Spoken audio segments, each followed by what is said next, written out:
Olá, a paz do Senhor, estamos iniciando mais um EBD em Síntese Podcast, Momento Pedagógico, esse espaço que é destinado a enriquecimento da sua aula de EBD. Nós estamos tratando aqui especificamente da lição de juvenis, essa lição do nosso quarto trimestre, né? Como vimos na primeira aula, ela tem um tema principal que diz o seguinte: falso ou verdadeiro?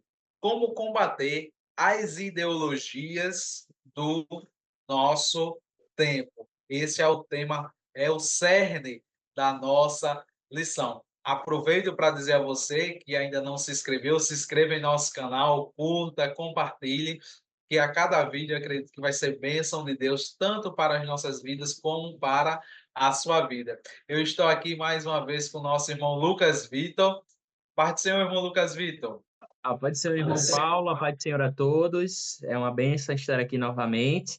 Estamos na lição de número 2 e está sendo riquíssimo, não é? Estar aqui e com certeza os professores, alunos, aqueles que nos acompanham estão sendo muito abençoados. Amém. Chegamos à lição de número 2, no dia 13 de outubro de 2024, e ela tem como título A Vida em Sociedade e as Ideologias, né? A vida em sociedade não tem como fugir das ideologias. Nós temos três objetivos que aqui eu lerei rapidamente para vocês. O primeiro objetivo é refletir a respeito da sociedade, refletir a respeito da sociedade do nosso tempo. O objetivo número 2, conscientizar acerca dos cuidados que devemos ter com os padrões sociais. Olha aí, que importante. E objetivo número 3, compreender que não podemos renunciar às verdades da palavra de Deus. Então, esses são os objetivos da nossa lição. Irmão Lucas, uma lição bastante rica, né? Como podemos falar de verdade, né? No mundo em que as ideologias dizem que não existem verdade, ou seja, não existe uma única verdade, existem múltiplas verdades. Diga lá como é que a gente pode enriquecer a nossa aula nessa lição de número 2. É verdade. Essa lição ela é muito rica. O professor tem que, minha dica, logo assim de cara, o professor tem que se utilizar dela, porque o aluno ele vive isso daqui. Ele vive isso, todos os dias ele vive isso, não é? E ao ler a lição, ao estudar essa lição, eu me senti na escola, me lembrando dos tempos que eu estava lá, né, estudando e tudo mais, e dos embates que eu sofri pelo fato de ser cristão, não é? E o seu aluno, ele sofre isso também. Principalmente quando você for tratar o tópico de número 2 na sua lição, que vai dizer assim: cuidado com os padrões sociais, não é? Aí o primeiro subtópico do tópico 2 diz assim: não siga a multidão, e o segundo subtópico do tópico 2 diz assim: uma sociedade hostil, não é? Então, vai tratar muito do fato daquela pressão que o cristão sofre em todos os ambientes, mas sobretudo, eu vou trazer aqui a escola, porque o juvenil está muito, ele é um ambiente onde ele está muito, né? Sofre aquela pressão das ideologias, do pensamento oposto ao pensamento cristão, não é? Sofre aquela pressão de todos os lados para que ele ceda e concorde com a multidão, né? Concorde com o seguir do barco. E a minha dinâmica para trabalhar justamente essa situação é uma dinâmica que não é autoral minha, mas que eu pude ver enquanto eu estava estudando. E você, para utilizar essa dinâmica, vai precisar de 2 materiais. 3, aliás. Você vai precisar de uma sacola, como esta aqui, não é? Sacola de papel. Você vai precisar de uma parte de uma caixa de leite. A caixa estava completa, né? Eu cortei uma parte e você vai precisar desses 2 materiais e você vai precisar de uma jarra de água. E como é que você vai executar isso? Você vai colocar as 2 coisas juntas, não é? E, a princípio, você vai pegar ali um recipiente e você vai colocar a jarra de água. E você vai dizer assim ao aluno: o quanto será que essa sacola aqui vai resistir de água se eu colocar, derramar água nela? O quanto será que ela resiste? E você vai colocar ali uma vasilha, né? Alguma coisa para a água não derramar, né? Melar tudo. Então, você vai colocar aqui, você vai abrir a sacola, você vai pedir para alguém segurar, você vai pegar a jarra de água e você vai começar a colocar água. E você vai ver que a sacola não vai resistir muito. Ela não vai resistir muito, não é? E depois você vai pegar, vai fazer o mesmo procedimento, só que dessa vez com essa parte aqui da caixa de leite que você recortou. E você vai ver que na mesma quantidade de água, né, a sacola não vai conseguir resistir, mas a caixa de leite vai. Por quê? Porque são estruturas diferentes. A caixa de leite é reforçada com laminado por dentro. A sacola não.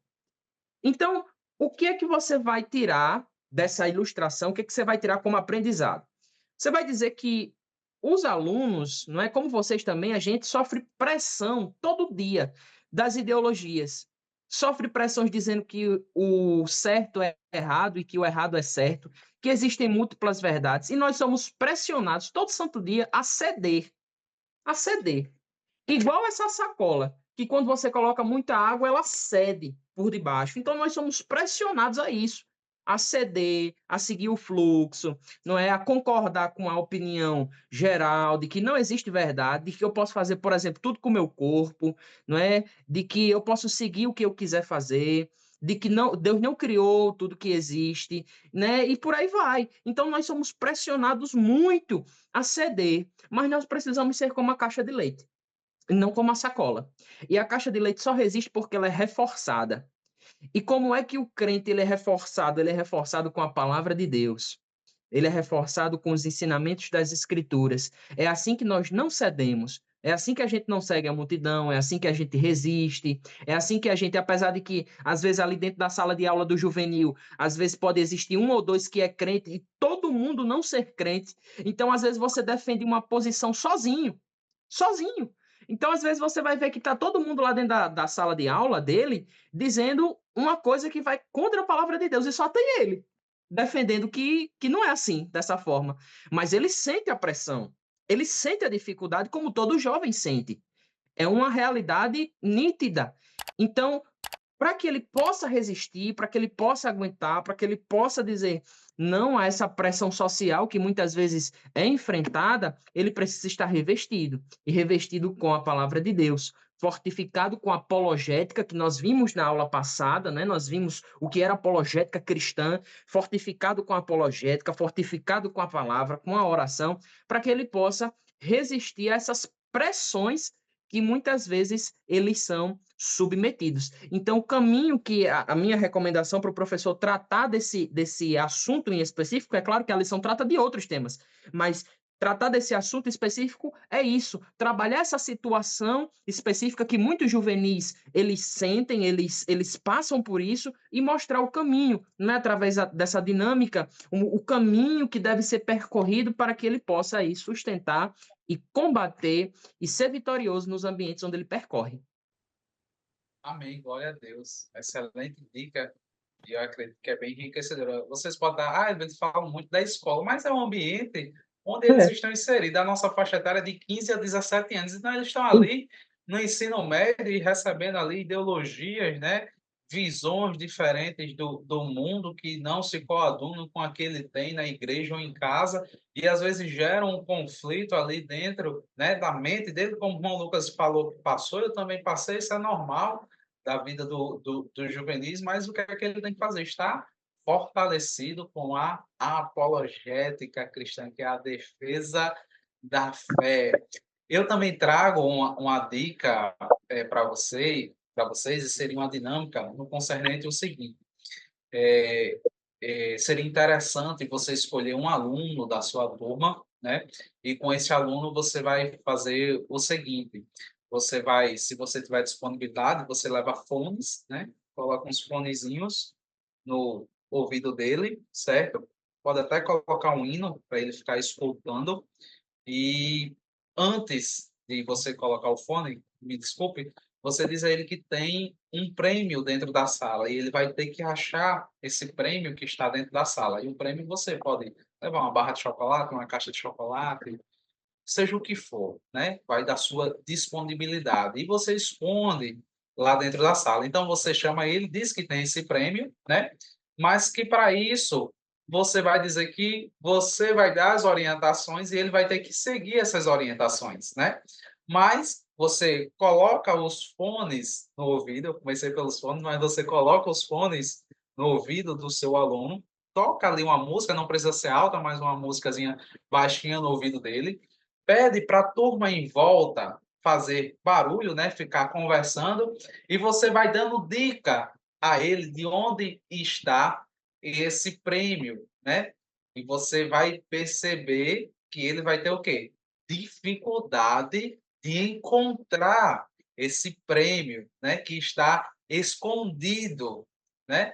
E ao passar um tempo você vai ver que ele não vai se situar, porque vai estar escutando a música, os alunos vão estar conversando, ele não vai estar lhe escutando bem e vai criar ruído, que a gente chama na teoria da comunicação, né? Vai criar um ruído ali na sua comunicação. Como com certeza ele não vai achar, você vai pedir agora para ele tirar o fone, os alunos ficarem em silêncio, e agora sim você vai dar as instruções de como ele deve seguir até achar esse prêmio. E você vai perceber, e a turma vai perceber que vai ser bem mais fácil, porque agora ele está ouvindo o quê? Uma voz só, né? Ele está ouvindo um indicador só, ele está direcionado a uma pessoa só. E aí você vai fazer a aplicação. Dentro da nossa sociedade, nós ouvimos muitos ruídos, né? E dentro da sociedade, se nós nos deixarmos sermos afetados, né, nós iremos escutar muitas coisas e o que é importante a ser seguido vai ser deixado de lado, ou às vezes eu quero seguir, mas eu não consigo porque eu estou perdido. E aí você vai fazer a associação, né, dentro da sua aula, que apesar da nossa vida em sociedade, e ali estão os alunos representando a sociedade, cada um ali durante aquele momento de barulho estava falando alguma coisa, mas você tem que ter o discernimento, né, de seguir a cosmovisão, né, e uma cosmovisão cristã. A gente viu lá na primeira aula que as ideologias têm como um conceito, né, são um conjunto de ideias, crenças, valores e concepções que influenciam a forma, né, com que as pessoas interpretam a realidade e se posicionam no mundo. E você vai mostrar a ele que para ele alcançar o prêmio, que naquele momento ali era uma caixa de chocolate, era uma barrinha de chocolate, era um pirulito, era alguma coisa, né? Ele teve que estar focado em você. Mas vai chegar um dia que para nós alcançarmos o nosso prêmio, né, da nossa soberana vocação, que é a nossa salvação, está com Cristo Jesus, eles têm que estar com os ouvidos abertos e direcionados só para a palavra de Deus e para o Espírito Santo de Deus. Por mais que as ideologias do mundo, né, elas vêm, nós vivemos, somos seres que estamos dentro da sociedade e vivemos numa sociedade pós-moderna, né? Você pode até dizer a eles, desde lá da queda do Muro de Berlim, 1889, a sociedade vem agora num caminhar dentro de uma perspectiva pós-moderna, de ideologias pós-modernas, né? De realidades e relacionamentos fluidos, como diz o filósofo Bauman, né? E você pode dizer a eles que, por mais que os filósofos como Bauman, né, que fala da realidade líquida, né, como Michel Foucault, grande influenciador do movimento pós-moderno da nossa sociedade, e nós vivemos isso porque vivemos em sociedade, somos influenciados por isso, né? Às vezes a gente fala coisas pós-modernas e nem se toca, né? Às vezes o pai da gente diz alguma coisa com a gente faz assim, ó, não tem nada a ver, né? Só essa frasinha não tem nada a ver já é um sintoma aí da influência da pós-modernidade nas nossas vidas, esse questionamento da verdade e da autoridade. Mas eu acredito que com essa dinâmica você possa abordar, né, e interagir junto com os seus juvenis. Essa é a dinâmica que eu trago aqui para a aula de número 2 para que você possa enriquecer, né, a sua aula de EBD. Irmão Lucas, Vitor, Amém. Dicas maravilhosas. Eu acredito que para toda essa lição, o professor ele vai precisar sempre estar se mantendo atualizado, muito atualizado. O professor não pode deixar passar nada. Então ele tem que estar meio que ali participando da vivência do aluno, né? Ele não pode ficar desatualizado, não. Ele precisa estar sempre a par ali daquele do que o aluno está vivendo, o que está saindo, o que ele está consumindo, o que as coisas, né? O que está no entorno ali dele. E porque essa lição ela é extremamente atual. O aluno está vivendo essas coisas.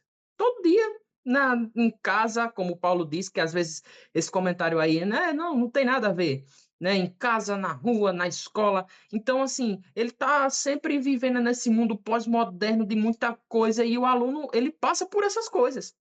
Então, isso aí vai passando pela vida dele e se você não toma cuidado, ele vai pegando um conceito aqui, um conceito acolá, e é aquela coisa toda. Então, o professor, ele precisa também estar a par dessas coisas que estão acontecendo no seu entorno, para que ele possa trabalhar com o aluno exatamente nisso, nesse sentido, porque se o professor ele estiver vivendo em uma outra época, não é? Se ele tiver com um pensamento assim de 1800, me entendam o que eu estou querendo dizer, o aluno ele estiver não vai desconectado, né? Desconectado. desconectado, É. exatamente, essa é a palavra, desconectado. Se o professor estiver desconectado, o aluno não vai conseguir, ele não vai conseguir pegar, obstruir aquele conceito ali, né? O professor precisa estar conectado. Ele tem que estar atualizado, não é? Tem que estar por ali, por dentro, para poder impactar na vida do seu aluno. E é isso que eu desejo, oro por isso e acredito que o Senhor vai nos abençoar bastante. Amém, glória a Deus. Então, aplique as dicas que foram ditas aqui, se você tiver disponibilidade na sua sala de EBD e pode adaptar, né? Aqui a palavra-chave da gente é adaptar, né? E eu creio que será bênção de Deus, né, na sua classe. Então, agradecemos a Deus por vocês estarem conosco até aqui. Curtam, compartilhem, se inscrevam no nosso canal. Ah, aqui você viu só as dicas pedagógicas. Ah, eu quero ver a aula. Então volta lá no nosso canal, tem um momento específico lá só da aula dessa lição. É um tempo maior, né? Mais conceito, mais conteúdos para você se aprofundar e ser edificado na palavra de Deus. Não perca, lição número 3, estaremos juntos, falamos do outro conceito ali importante, humanismo, né? Humanismo, seus jovens aprendem isso lá no ensino médio, mas o que é que o humanismo diz e o que é que a cosmovisão cristã diz a respeito do humanismo? Se você ainda não sabe, próxima dica pedagógica, estaremos aqui juntos fortalecer esse conceito através da palavra de Deus. A parte do Senhor, irmão Lucas Vitor, a parte do Senhor a todos. A paz do Senhor a todos.